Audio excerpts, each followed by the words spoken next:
तो नमस्कार दोस्तों, गुड मॉर्निंग। सवेरे सवेरे का समय है। आज हम आपको बताने वाले हैं बिजनेस के बारे में, टाटा ग्रुप से संबंधित। देखिए, कुछ की पॉइंट बताते हैं, ठीक है। टाटा सन्स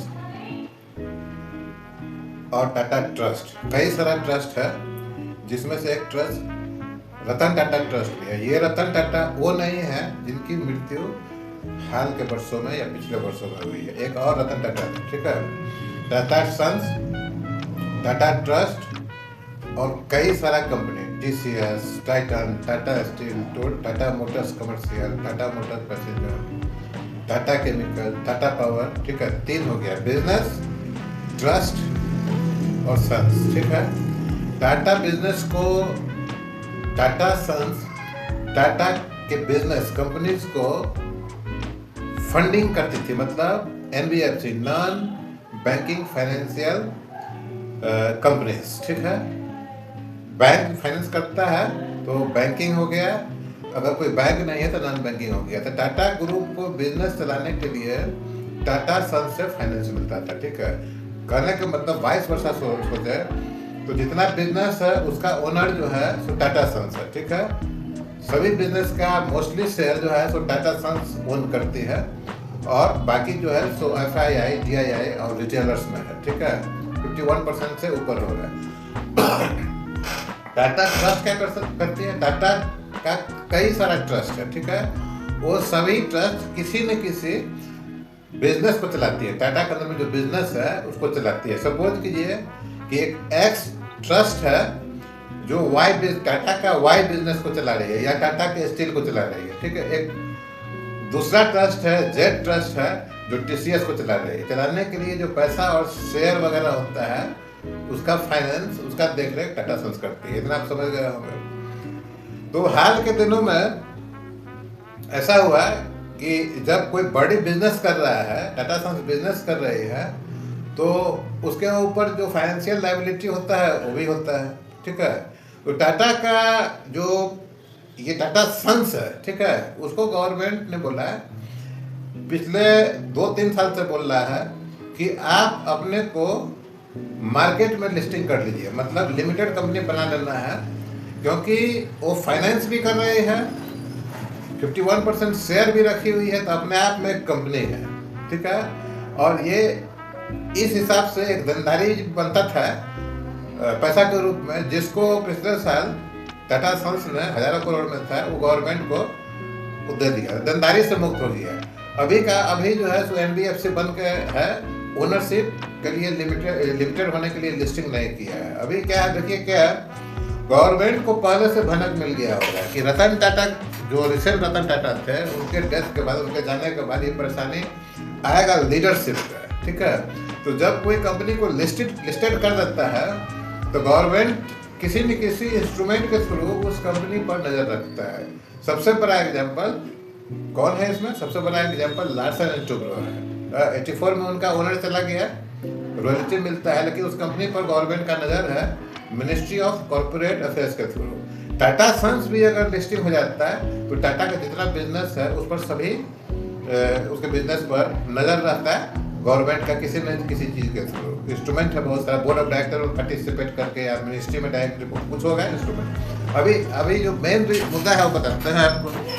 अभी क्या है कि जब ये बात हुआ कि टाटा सन्स अपने बिजनेस को फाइनेंस करती है और शेयर भी होल्ड करती है, तो अपने आप में कंपनी है, लिस्टिंग होना चाहिए। तो नोएल टाटा, जो हाल फिलहाल में रतन टाटा के डेथ के बाद जो वोटिंग हुआ, उसमें नोएल टाटा, जो उनका सौतेला भाई, उनको टाटा ट्रस्ट का चेयरमैन बनाया गया, ठीक है।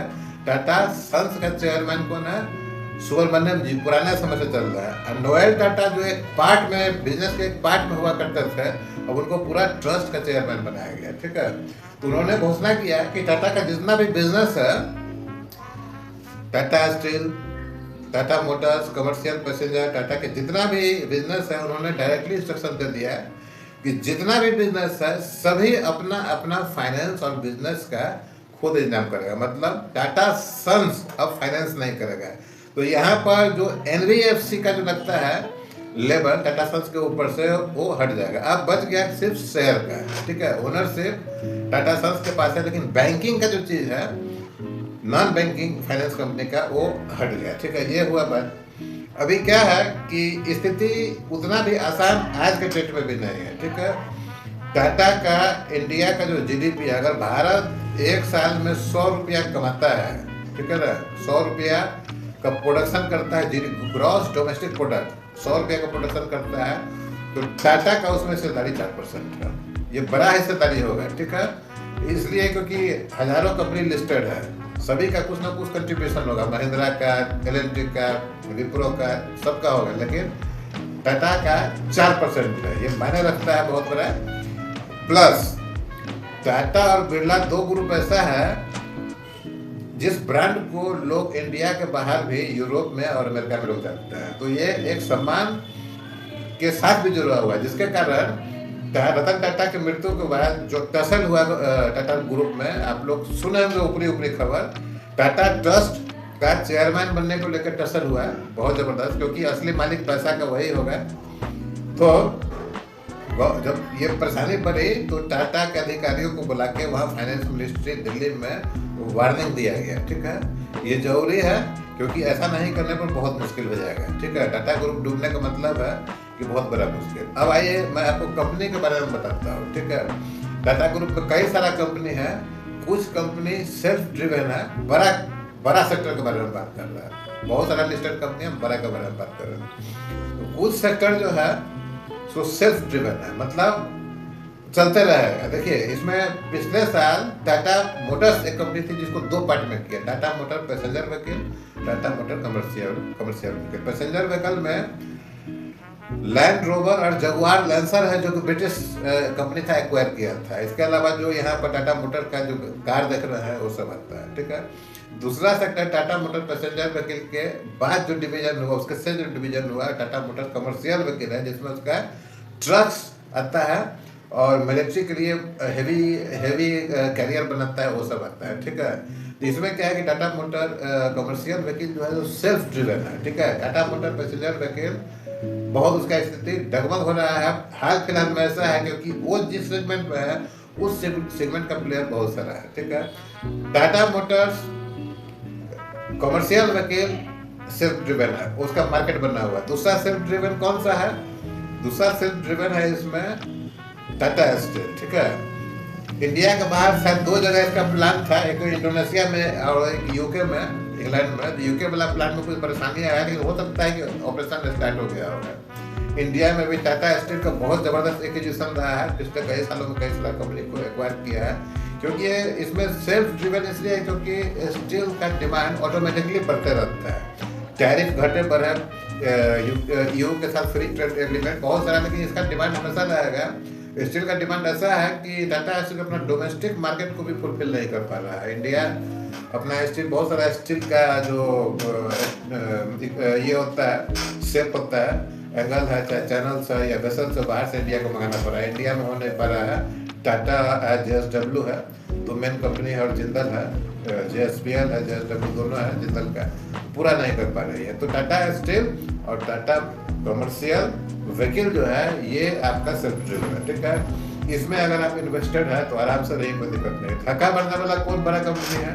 धक्का मारने वाला कंपनी देखिए, धक्का मारने वाला कंपनी सबसे बड़ा हो गया TCS, ठीक है। उसके बाद टाटा मोटर पैसेंजर व्हीकल, उसके बाद टाटा केमिकल्स, उसके बाद टाटा पावर। ये चार कंपनी जो है बहुत बड़ी कंपनी है ये भी, लेकिन ये सभी धक्का मारने वाला है क्योंकि इस सेगमेंट में इसका प्लेयर्स है, इसके बराबर का इंडस्ट्री है, ठीक है। जो सॉफ्टवेयर है TCS इसमें लीड लिया, बहुत पहले से शुरू किया। पहले टाटा अपने लिए अपना सॉफ्टवेयर का काम करने के लिए TCS बनाया। देखिए सॉफ्टवेयर तो हम लोग जो सॉफ्टवेयर पर काम कर रहे हैं हमारा बनाया हुआ नहीं है, उसमें एज ए ड्राइवर, जैसे गाड़ी का ड्राइवर होता है, गाड़ी किसी और का ड्राइविंग ड्राइवर कोई और, उस ढंग से कर रहे हैं हम लोग। आज भी हम लोग ड्राइवर के सीट पर ही बैठे हुए हैं अगर हम लोग IT सेक्टर में देखें तो। TCS लीड लिया, TCS का कंपेरिजन में टेक महिंद्रा है, विप्रो है, इन्फोसिस बहुत सारा है। पैसेंजर व्हीकल में मालूम ही है कितना है। तो ये धक्का मारने वाली बात है। इसमें खास कमर्शियल व्हीकल में एक है ना, एटलीस्ट इंडिया में अगर बात करते हैं तो टाटा मोटर्स कमर्शियल व्हीकल का एक कंपटीटर है जो अभी मार्केट ग्रोथ के हिसाब से इससे दूर है, वो है आपको अशोक लेलैंड। अशोक लेलैंड का क्वालिटी बेहतर होता है और इंडिया का डिफेंस में टाटा से अधिक सप्लाई है इसका। आप देखिएगा कि डिफेंस में जितना भी लॉरी है अशोक लेलैंड का आपको बहुत सारा मिलेगा, जबकि बख्तरबंद गाड़ी और कुछ स्पेसिफिक जो लॉरी है वो टाटा का होता है। तो उम्मीद है कि आप इससे बहुत तरह चीज समझे होंगे।